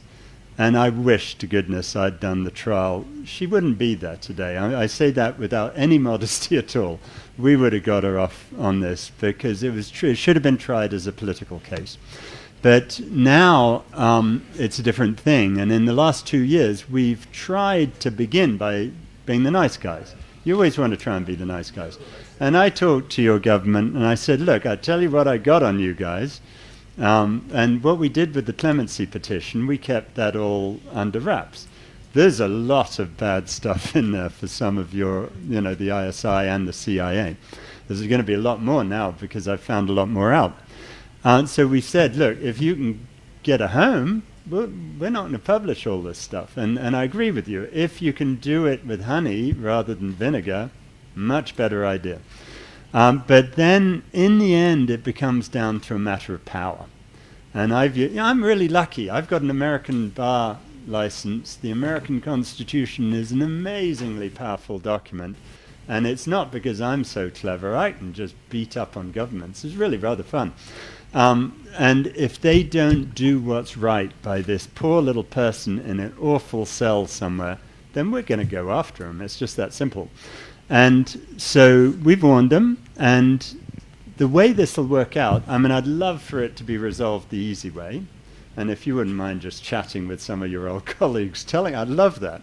If not, I'm going to expose it, because that's what we got to do. And I'm going to expose it first in front of the judge in New York, because really the deal is, I'm not the CIA's favorite person, but I've got a security clearance. I see their secret stuff. I can't talk about it. I obey the same rules as you do, I'm sure. But I know about it, right? And I already know about stuff that I can't tell Fouzia. And I know some bad stuff for the United States and Pakistan. And my first thing is to go to the judge in New York and say, why don't we issue a subpoena to the CIA? And I think he might do that. And if he does, you know what's going to happen, right?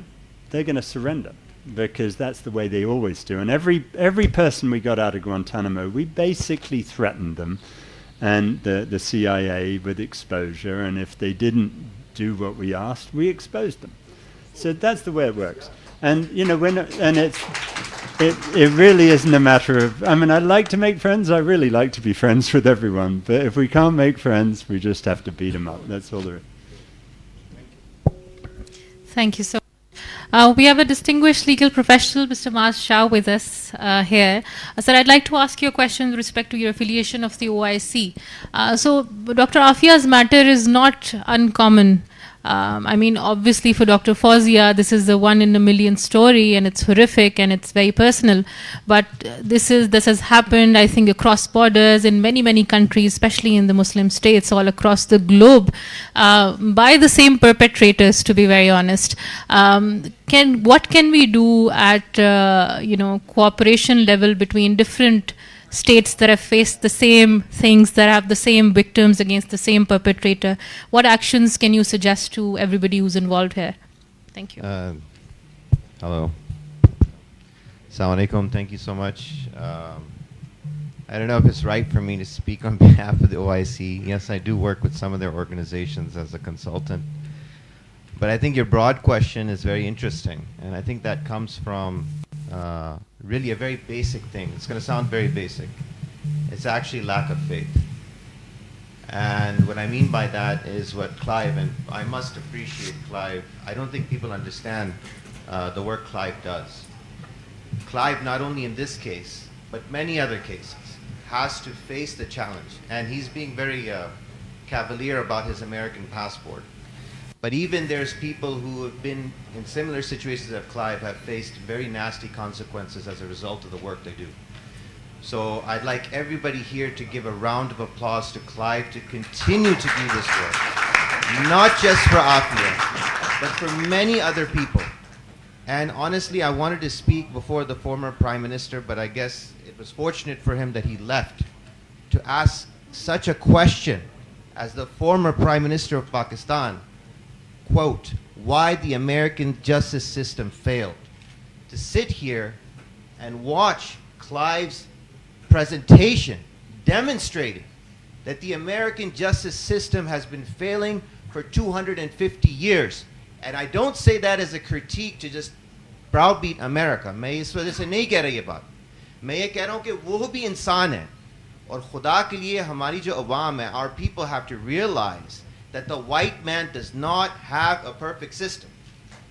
Never has. And they're willing to change because you got people like Clive in that system too. And we hope that judge is going to be that person too. But what that takes is, going back to the answer to what I said earlier, is faith and doing the right thing. And I know all of you didn't raise your hand when Clive said, would you like $250,000 to sell him out? But the reality is, when you're in a situation and someone threatens your family, someone threatens कि आपके बीवी बच्चों को हम कत्ल कर देंगे अगर आप ये गलत काम हमारे साथ नहीं करें. Who here has that faith to stand up for that? Who here has the faith of those muhajirin when they gave up everything to go to Medina? मसला ये है कि हमारे, excuse me, I have to kind of go into that narrative to make people realize कि वो 313 है ना, वही हैं. And आज भी वही इतने ही हैं, 313, माजरत के साथ. And we all love to quote them. Here, the former Prime Minister of Pakistan, we teach our children the famous story of the woman who cried for help. And that's what Muhammad bin Qasim came to this place to make. We teach our children this. And to sit here and ask this question, why the American justice system failed as a former Prime Minister, I'm actually shocked. I am shocked at the question not being saying why we have failed. And this is the question. Regardless, I will give them even the benefit of the doubt of their ridiculous stories that Clive seems to believe that they actually believe themselves. They don't believe them. They know they're utter lies. They want to put this on a wild goose chase. They're wasting 200 people's time to be in this room that we all know Aafia is innocent. But they'll do it. And they've been wasting so many resources. $2 million he mentioned from the Pakistani government. For what? कि हमारे tax FBI में हम जमा करते ताकि ऐसी कोई show trial करें. This is something for us to honestly reflect on. Yes, there's politics involved, but eventually facts will come to the top.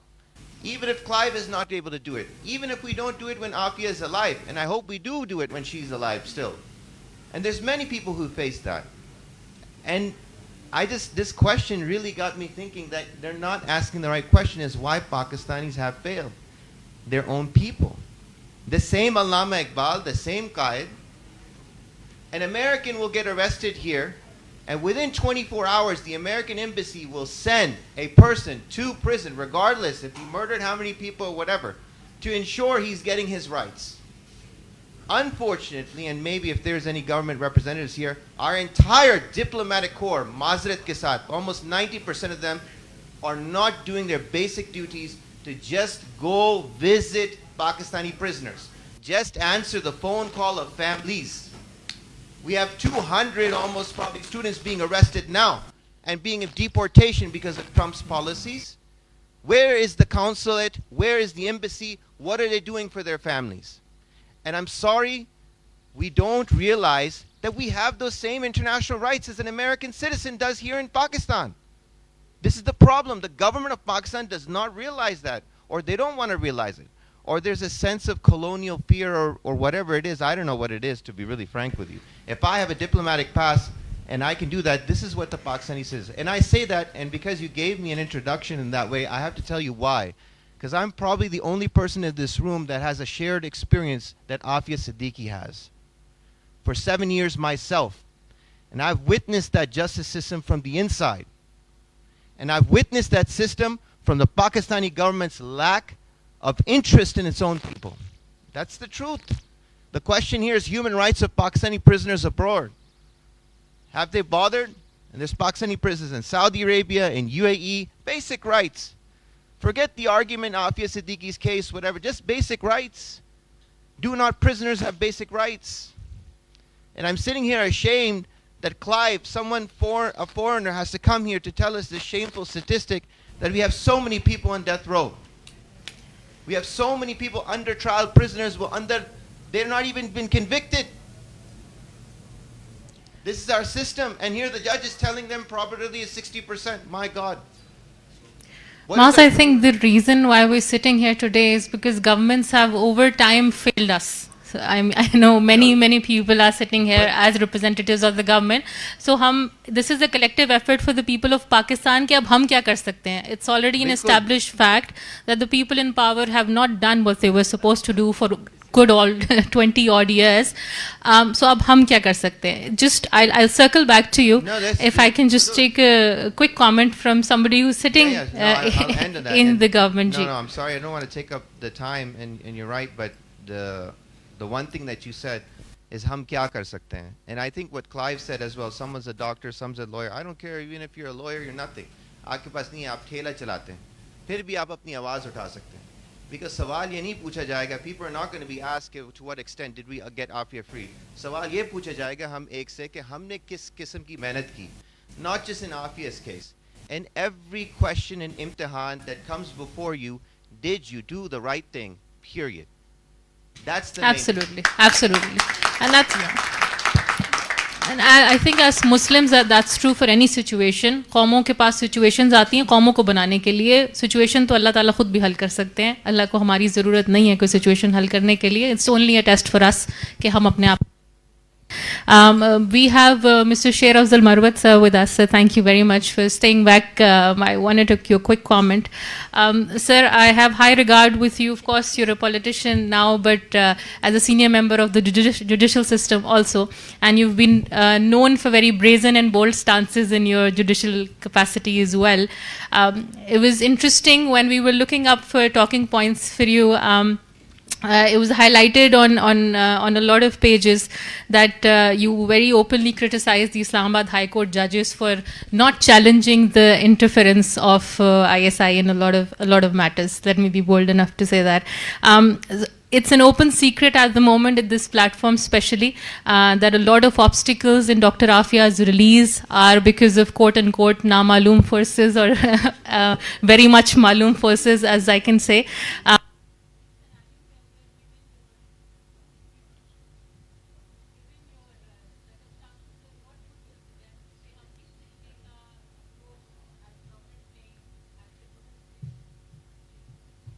Well, that's stopped working because of extraterritorial forces, I think.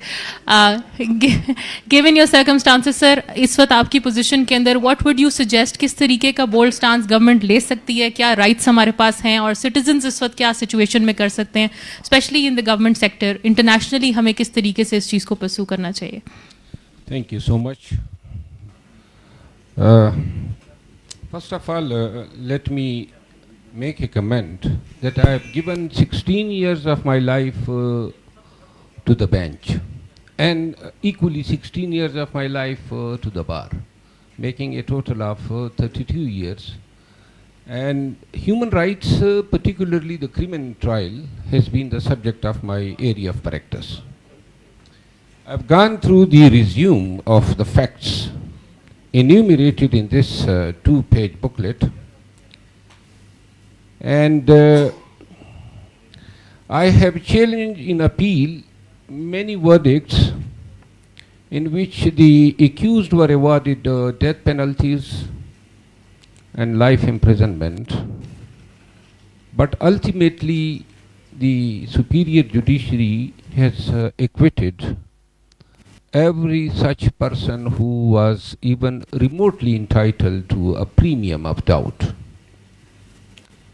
If these are the facts, what I see, I'm shocked to deplore the status of the United States judiciary, because if the case against Aafia Siddiqui is based on only surmises and conjectures, as it appears from this, I just wonder how, Mr. Clive, better you can explain how seeking or getting justice for Dr. Aafia in a case which is based on such facts, which are not facts indeed, could not succeed in the superior judiciary of the United States. Like if the superior judiciary of Pakistan can deliver, where in fact justice, even in these days, present a very gloomy picture, but still as a lawyer, I believe that in this justice system, we can get the innocent acquitted. This is my, belief in my justice system, despite all what is going on at the moment. So I just wonder how come, because with the advancement of the DNA scientific technology and the use of the latest devices, how, like it is a case of utter failure to get justice for an innocent. I'm going to be preaching to some converted here, but who knows this. I'm going to tell you what the US Supreme Court has held. In Herrera versus Collins, the United States Supreme Court held that the mere fact that you're innocent is not a reason under the US Constitution to set you free. Now, you're a lawyer, you try and explain that to any of these people. I'll tell you what the real reason is. The